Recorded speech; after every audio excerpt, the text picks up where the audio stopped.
Hello. It is me, Rory Paddock, 4 picks from the paddock.co.uk. It is currently 11:45 in the afternoon, and it is Friday's action that I'm going to be previewing on today's Tips Live. Now, the form or the decent run is continuing. If you managed to get on yesterday's selections, managed to do relatively well. 4 tips that I gave, 2 were winners, as Jad was backed into an odds-on favourite and duly obliged in the 250 at Doncaster.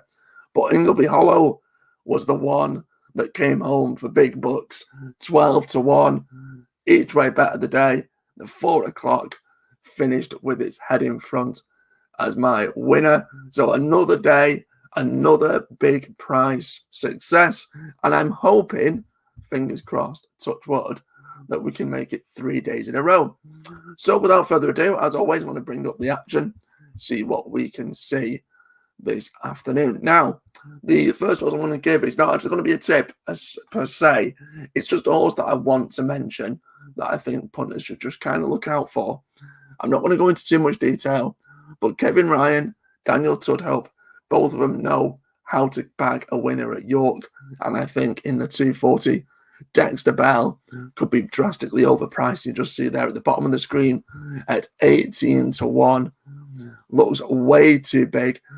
I'm not going to be confident enough to give it as a tip, but I'll just say it's tentative. Keep a close eye on it just in case it goes well. I wanted to just get that out there. If it doesn't go well today, potentially if it comes back or even tackles a 3-year-old handicap somewhere else, especially in the north, I think that horse has room to progress and grow. So, as always, if you want my nap of the day, my best bet of the day, it runs at Chester. Head on over to our social media, whether that's Facebook or Twitter. You'll see all the guys' best bets from myself and the other 4 members of the team. Also, we've previewed all 6 races that are live on ITV this afternoon at picksfromthepaddock.co.uk. You can see the web address there in the top right-hand corner. So without further ado, the first of what is going to be not 1, not 2, but 4 selections for me this Friday. And it comes in the 350, still at York. There we go. I'll just bring that up on the screen now.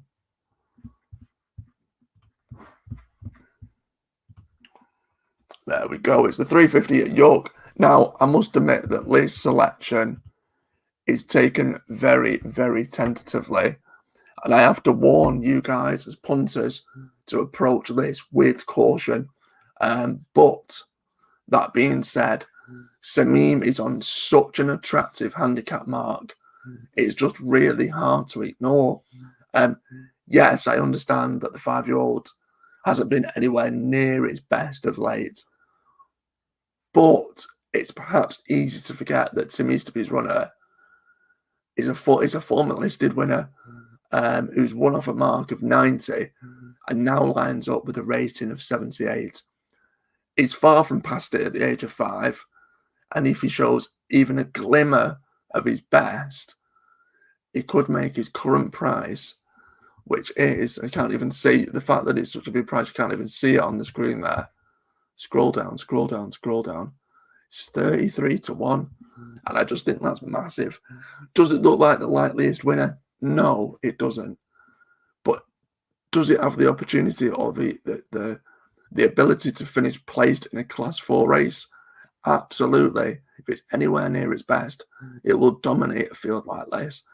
And I wouldn't put it past the likes of Tim Easterby to have one at a big price go well here at York.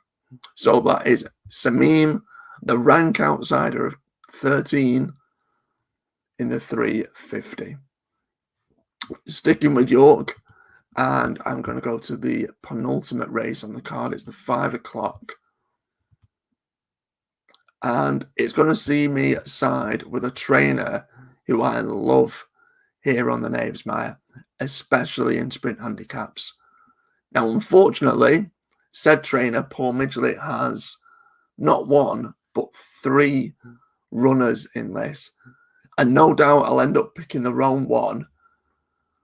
But Sun and Sunny looks very intriguing. With a near side draw, I think that's going to be helpful.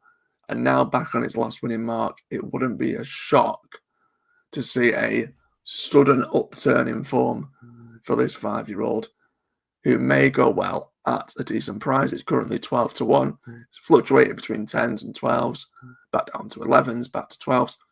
Little nibbles in the market for it. Danny Tudhope on board, obviously a top jockey, and I just think this one might have been put away for a race of this nature. Sun and Sunny to go well in the 5 o'clock at York. Now, sorry, voice is going. Don't blame me, blame England. Now, heading from York, we go all the way down south to Ascot to their final race on the card. And at a massive price, Queso looks to have a great chance based on course form. The 7-year-old has raced here 5 separate times, has placed in the top 3 on 3 of those outings. Having competed in top class handicaps for the past few years, he now finds himself on a very attractive mark and in class 4 company as well. Yes, he's not had the best of runs over the last 4 or 5. He's been pretty poor. But again, is another horse that if it's anywhere near its best, could make this price look ridiculously silly. 25-1 is a massive price. The horse has really decent form, has gone well at major meetings before. This race is well within its reach, anywhere near its best. Queso, 25-1, absolutely huge odds. And I'm hoping that the bookmakers could end up looking a little bit silly by the end of that. Just 10 minutes later, and we're off to Flat HQ. It's the 4:45 at Newmarket, which is also their last race on the card. It's a 5-furlong handicap sprint, or it's a Class 3 company. You've got the likes of the Cheveley Park Twilight Calls, who's the worthy favourite. Then it's 10-1, the remainder of the field. There are 17 runners that are going to post. And the one that I like the look of is a former course and distance winner who drops down to Class 3 company, and it's M. Bauer. Now, M. Bauer's last 23 starts have mostly been competed at Class 2 company. And of those 23, only 3 times has the horse competed in a lower grade, all of which produced either a victory or a place. Now, as such, the horse is now back to their last winning mark, and I just wouldn't be surprised to see them go well at what is now 18-1, especially for a yard that love to land a plot. Ruth Carr is known for having an outsider all of a sudden go very well. It's not been way out of the frame, 2 fourths in his last 2 starts. And I just think 18-1 is another horse that looks drastically overpriced and hopefully makes the bookies look silly.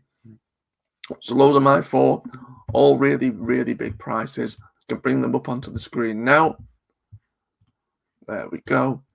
Those are my 4, all each way. I mean, if you want to really go out there and try and perhaps grab 4 in a lucky 15 maybe. But those are mine. Samim in the 350, Sun and Sunny in the 5 o'clock, Queso in the 4:35, and M. Bauer in the 4:45. Those are mine, all at big double-figure prices. If you want to know my nap and my best bet of the day, make sure that you head on over to our social media and have a look on Facebook and Twitter. My best bet of the day does run at Chester this evening.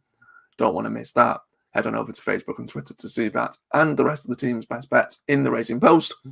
Also, make sure you head on over to pictureandthepaddock.co.uk. We're able to grab a big prize winner on the ITV action yesterday from our man Steve Marriott. Hopefully either myself or the boys can do the same again. But as always, any likes, comments and shares and support, always welcome. But remember, fingers crossed, touch wood, and good luck if you follow.